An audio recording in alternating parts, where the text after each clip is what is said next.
In today's video, I'm going to teach you how to use filter logic in Salesforce Lightning Reports, a handy tool that can significantly refine your data analysis. Whether you're already familiar with Salesforce or just starting, understanding how to efficiently use filter logic can enhance the power of your reports. So, let's dive in and walk through the process step by step. First things first, go ahead and log into your Salesforce account. If you're new to Salesforce, you'll find that it's packed with features, but don't worry, you'll get the hang of it in no time.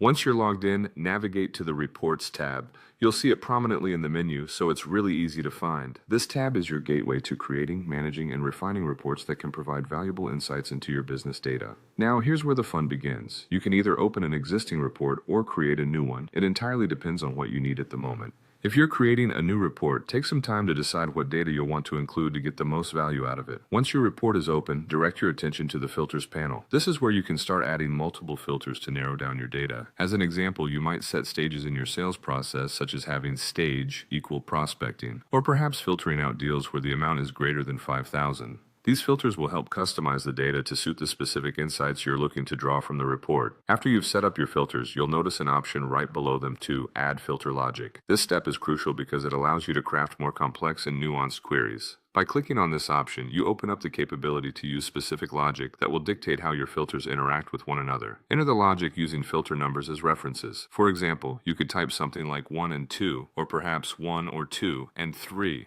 This logic tells Salesforce exactly how you want the conditions to be evaluated, and it's a powerful way to fine-tune your data to get precisely the insights you need. Once your filter logic is set up to your satisfaction, hit the Apply button. You'll see how your report data adjusts instantly to fit the criteria you've specified. If everything looks good and you're happy with the insights displayed, you'll want to make sure you save your hard work. To do this, simply click on Save and Run, and your report will be ready for your team, easily accessible whenever you need to make strategic decisions. And that's it. With these simple steps, you've harnessed the full potential of filter logic in Salesforce Lightning Reports, making your data analysis both more actionable and insightful. Thanks for joining me today, and I hope you find these tools as invaluable as I do in the world of Salesforce.